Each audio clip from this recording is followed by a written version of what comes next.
ay ci ma jàkkaarloo fi DG Matar Sène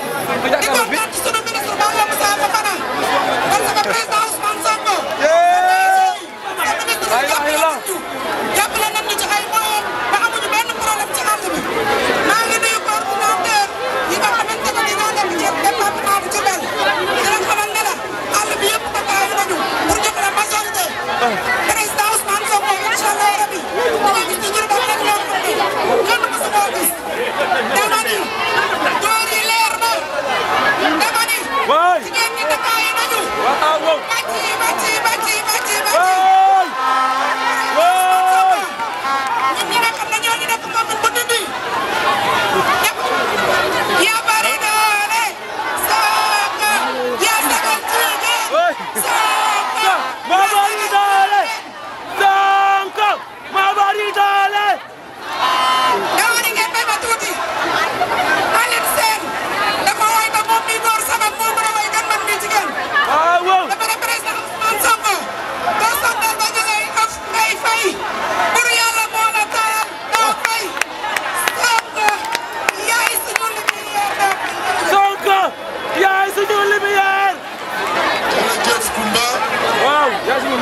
di fàttali ni président Ousmane Sonko yegg si na fii Diourbel ak le président Boubacar Camara la présidente Maïmouna Bousso Ben Faye honorable le DG sur la liste nationale ak ñu bare bare ñi nga xam ni ñoo ngi ànd ak moom kon ka Diourbel kan ngeen doon xaar Ousmane Sonko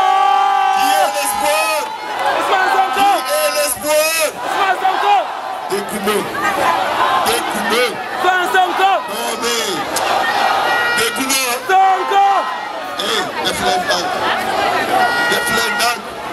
bëgg ngeen mu wax wala bëgg leen mu wax. ankay. kan ngeen doon xaar. Ousmane Sonko. kan ngeen doon xaar.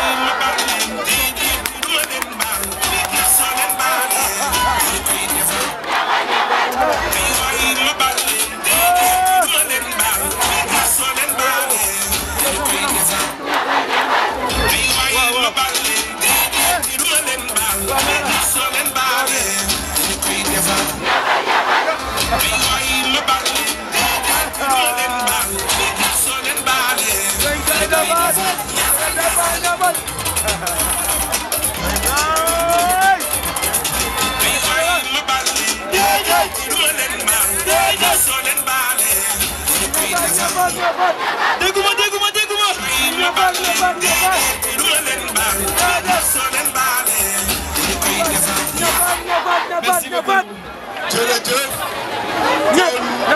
ñu teewlu le président Ousmane Sonko.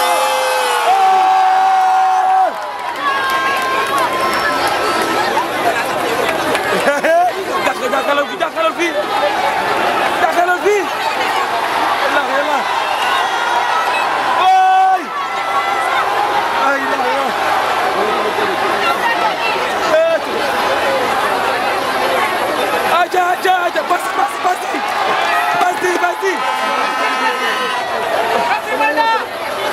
Merci beaucoup président Déthié Fall.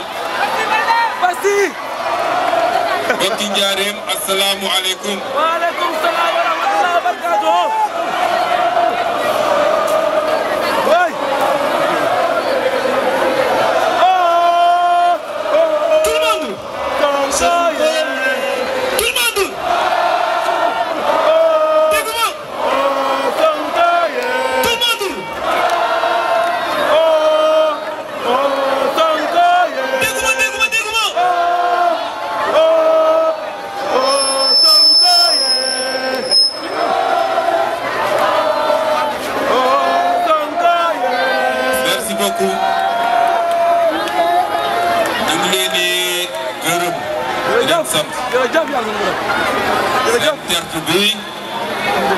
problème bi ñu am mooy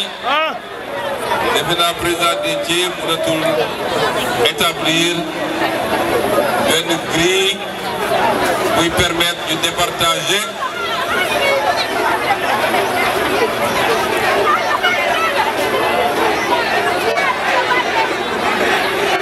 je crois que beneen ma tuuti rek beneen ma tuuti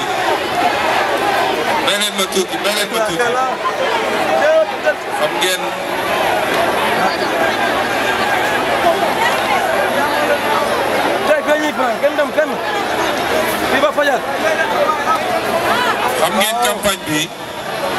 dañ ko bëggoon def campagne waxtaan ci loo xam ne fu ñu dugg ba génn fa rek mu doon njëriñ ci suñu àndandoo bi pour defar Sénégal moo tax doonte waxtaan bi ñu war a séq ci pôle bi dëgg bi ngi am ëllëg incha allah fële ci Mbacké waaye fu ñu dugg rek nañu am tuuti luñ ci sànni fii ak ñaari at gën saa gudd ñaari at ak genn wàll dinañ dëgmal élection mairie bu boobaa lu leen naqari ci mairie di ngeen ko faj ba mu mat sëkk.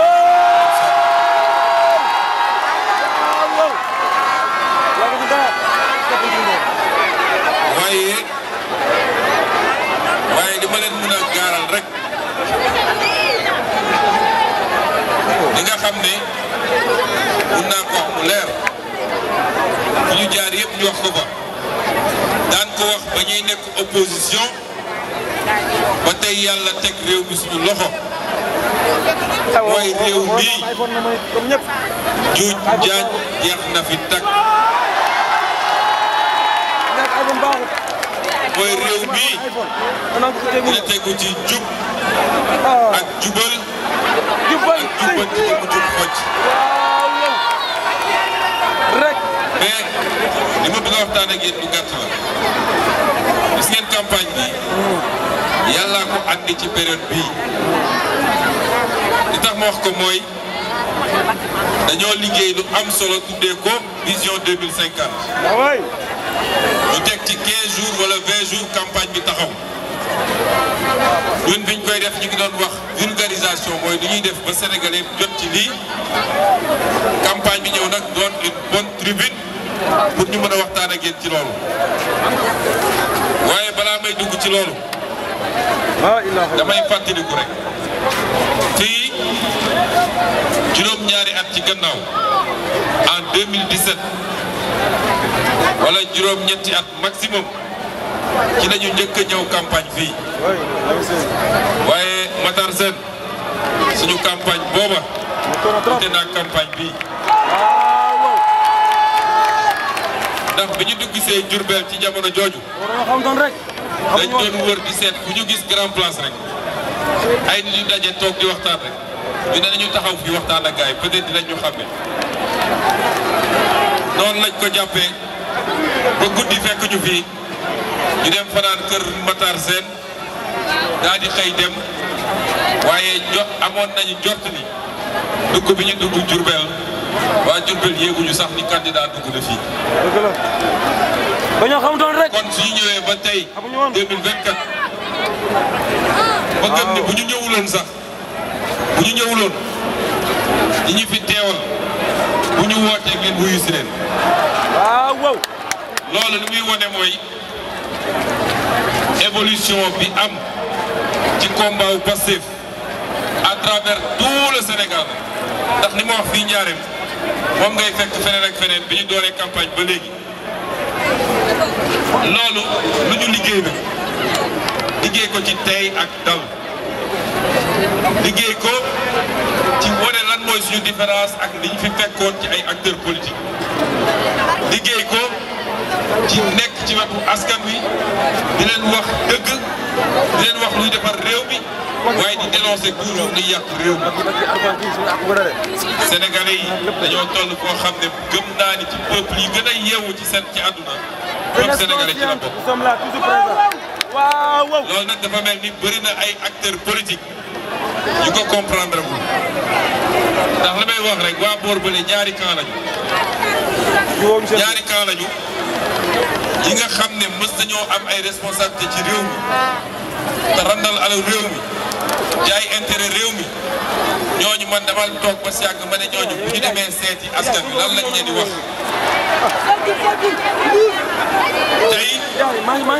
tey gis naa benn candidat nga xam ne moom dafa xaw a manqué tuuti xorom bi la xaw a manqué maa ko gis booru jum xaw ma muy taxaw ci kanam askan bi naan réew mi mun na baax ci lu gaaw a gaaw ci koo xam ne pendant 12 ans nekk le ministre des finances nekk premier ministre defoo fi dara tey nga ñëw taxaw ne nañ la yóbbu assemblée nationale nga defar réew mi. loolu carrément c'est contradictoire ça. ay leader yu wax ak ñoom lii seen njëriñ loolu rek moo tax américain voté Trump parce que moom dafa ñëw wax leen ne leen Amérique d'abord man America first la wax mooy balaa ngay xalaat keneen ak keneen naka laay def ba sama askan ñun nag ñi ci amoon ñu diriger ñoom waa bitim réew la ñu njëkk a sédd doo ko xalaat réew mi moo tax yéen ñii di xool li xew ci àdduna xam ko mën koo méngale di média yi di wax ndax média Sénégal yi yéen a gën a xam ni ñu ci ëpp ci ñoom ay mercenaires lañu yoo xam ne dañ leen di ruux di leen jox xaalis pour ñuy wax ñuy yàq waaye duñu wax dëgg heureusement que réseaux sociaux am na ci réew mi te réseaux sociaux moo ëpp doole téeméeri yoon média fi mu toll moo tax xeex nañu pendant 10 ans nee nañu Ousmane Sonko salafiste la Ousmane Sonko rebelle la Ousmane Sonko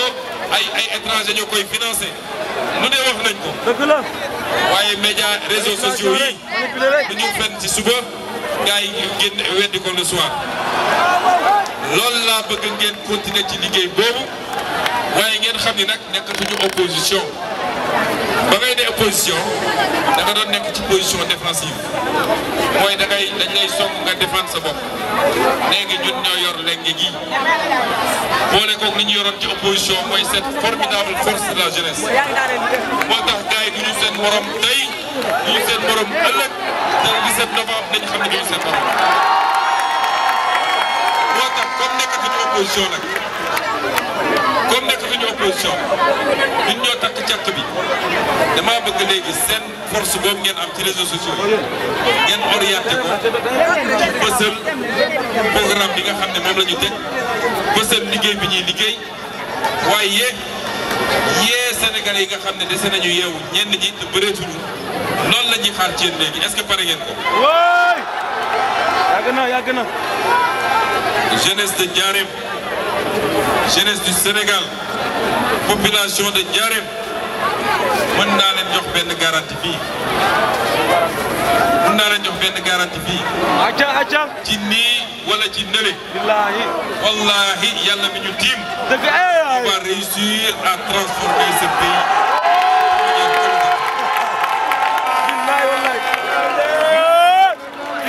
noonu du ñàkk nag noonu du ñàkk parce que am na loo xam ne du ma ko tuddee adversité pour man noonu la waaye gis ngeen noonu googu bis bu ne mu gën a suuf rek parce que dëgg ñun comme sa mbéng nekk di dul dëgg te ñun xam nañu ci dëgg lañu nekk defuñu politique pour alal defuñu ko pour tur buñ ciy am politique jaamu yàlla la waaye nga sonn pour sa askan baax loolu mooy politique est-ce que foog ngeen ni ñii ñu nekk ci opposition bi loolu mooy seen gis-gis koo ci gis muy lappi lu muy def ba am la lu muy def ba ñu jox ko mu ndamu fonctionnaire milliardaire gis ngeen ko fi te loolu moo tax ngeen war ñu jox nag majorité bu baax assemblée parce que kenn ku ne ci ñoom dina ñëw wax ay milliards am fan la ko jëlee naka la ko amee parce que fonctionnaire bu ñu yor ay milliards nii la ñu yàgg wax bi ñu nekkee opposition man nag du ma mës a wax en tant qu'opposant bu ma ñëwee ba yàlla jox ñu lenge gi noonu nañ koy doxalee rek parce que gor ca wax ja te li tax nag population yi di tourner le dos aux politiciens mooy léeg-léeg dañuy ne ci opposition di wax dara ñu jox leen nguur gi ñu def safaan wa ñun du ñu mës a def loolu mu des nag lan la ñu war a def fii dañuy def caravane bi xale yu bëri ñu ma naan tali Ndiarème bi baaxul. dëgg la baaxul. loolu. amuñu dara. loolu lu ñu xam la dégg leen ma rek bu baax. xoolal suñu fii ba léegi mënut a pare fii tali Njaaréem bi baaxul ba léegi mënut a pare. loolu jarul wax ndax ku Njaaréem gisal ko sa bopp. nee nañu liggéey amul ci dëkk bi xale yi ay Jakarta la ñuy dawal nee nañu pañ mi des na jàng mi des na loolu lépp gis nañ ko nii mu amee Njaaréem noonu la amee Ziguinchor noonu la amee Ndar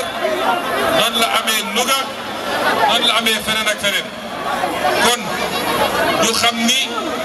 li ñu jiite woon pendant 64 ans dañoo échoué liggéeyuñu amuñu teguñu mbir bi ci xam-xam waaye surtout teguñu ko ci bëgg réew muy patriotisme est-ce que bëgg ngeen loolu yëpp ñu faxas ko fi bëgg ngeen changement yi am dama leen di nettali benn histoire dafa am benn père de famille moom ma nga dëkk fu sore ci Dakar doom yi ci liggéey bi su France baaxee ay nit a ko liggéey nit liggéey na ba bàyyi ci bakkanam soo déggee métro de France ay nit a ko doon gas bu États-Unis baaxee ay nit a ko liggéey kon la première chose bi ñuy woo Sénégalais yi xam ngeen Pastef lu muy tekki patriote du Sénégal pour le travail mooy tee bi le travail ñun am nañu chance su jël un nouveau départ 2000 la ñu njëkk am chance boobu 2000 avec Ablaye Wade mu jaar fi ñu jaar ñun mu mené un combat d'opposant pendant 25 ans dem kaso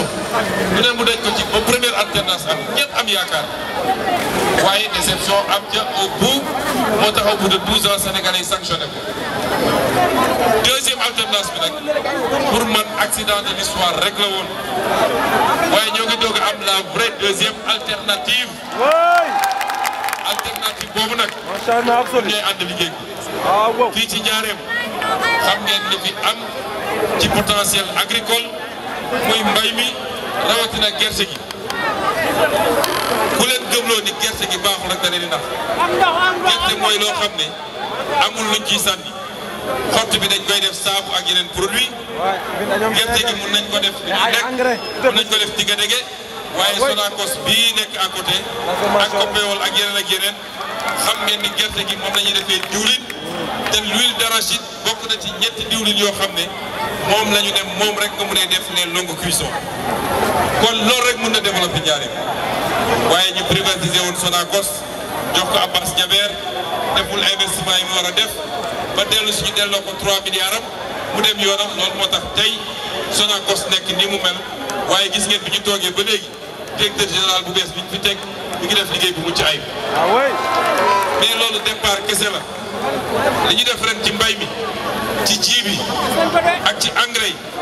boole ci armée ak ñëpp ba nga xam ne ñi doon randal ji bi ñi doon rangal semence yi mënuñu koo def xam ne ni loolu départ kese la woon année prochaine incha allah béykat bu ne dina recevoir 10 fois plus ci semence ak ci engrais que li mu doon recevoir te li muy recevoir yëpp day doon des graines certifiées mais du doon des semences écrémées te lu béykat bay ba pare ñu commencé ko ci ren ji d'ici quelques jours dinañ fixer le prix de l'arachide mais moo wax leen ni liñ ko doon jëndee daaw liñ koy jëndee ren moo koy ëpp doole fuuf loolu moom man maa leen ko mu wax en tant que premier ministre du Sénégal kon li ñu bëgg a def ci politique industrielle mooy fexe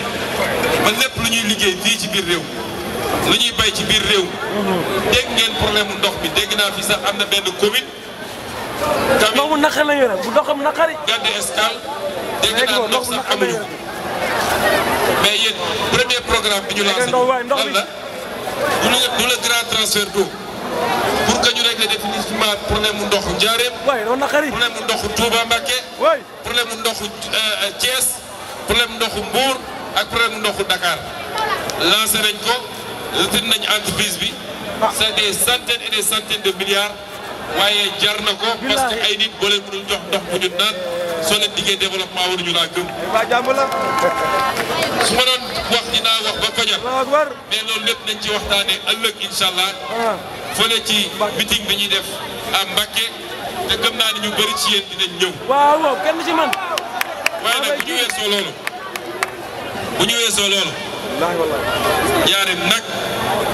Njaareem nag dafa am li ma fi bëgg parce que man Njaareem li ma dal ci yeneen dëkk yëpp moo ma dal ci Njaareem mooy Njaareem ci boppam dama koo bëgg ci sama xol.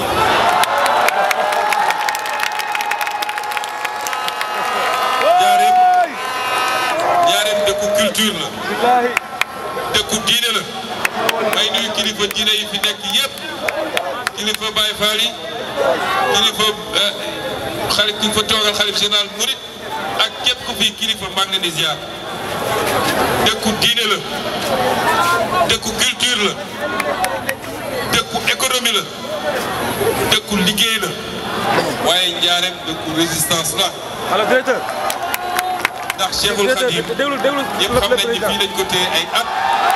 résistance pacifique. moo tax ma jàpp ni kenn waru jiitu Njaareem ci li xew ci actuellement ci li ñuy def. kenn waru ci jiitu Njaareem. bokk na nag ni koy firndeel. mooy le 17. tey la samedi. incha allah dans une semaine dimanche prochain. man fii Njaareem bëgg naa fi gën saa gàtt 85%. gannaaw ñu jox ñu ñaari député yi. ban ñaari député 120 député nga ma ay jow du leen may dara ñaari député dégg nga sax dama bëgg rek xam nga man kon ñun dinañ gaaw a jubóo ndax yéen da ngeen xàcc bu sori ma ne wàññil naa leen ko ndax xam ngeen lu tax xam ngeen lu tax mu wàññil leen ko yéen bi alayhi salaam bi mu rañaani dem yàlla teg loxoom julli bi mu wàccee dañ ko ne tey ngaa dellu ñu wàññil la ko ndax damay ragal mu diis torop te su dellul woon bay suñu borom wàññil ko kon peut-être fi mu ne nii dañuy xëy suba ba guddi chaque 10 minutes da ngay obligé julli moo tax yéen même boo xoolee xam ni attan naa ko da nga koy wàññi tuuti parce que da ngay sóoraale ëllëg moo tax ma ne leen 85% rek doy na bu ñu ko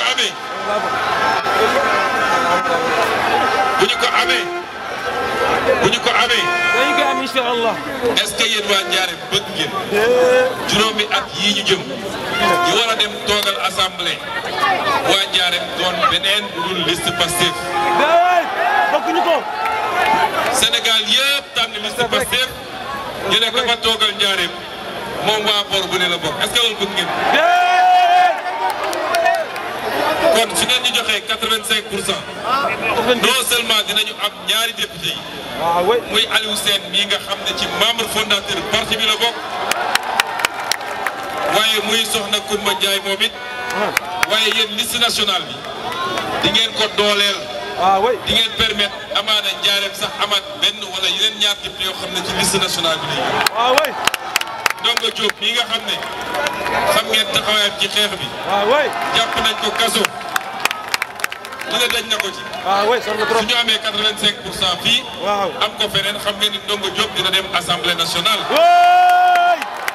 moo tax enjeu élection bi du rek ñu ne gagné nañu waaye dama bëgg buñ ci jógee dafa war a am ñoo xam ne dañu war a dem retraite politique parce que baaxuñu ci réew mi amuñu fi njëriñ lu dul wax lu dul noonu te loolu askan wi moo war a arbitrer te je suis sûr que ce sera le cas le 17 novembre kon ñu ngi leen di gërëm di leen sant da ngeen dem jëli carte électeurs yi waaye dimanche dama bëgg à 11h une élection est pliée parce que ku dugg ci biir boo xoolee bulletin yi nekk ci suuf di nga xam ni Pastef gagné na élection bi à 11h. ñu ngi leen di gërëm bu baax asalaamaaleykum wa rahmatullah.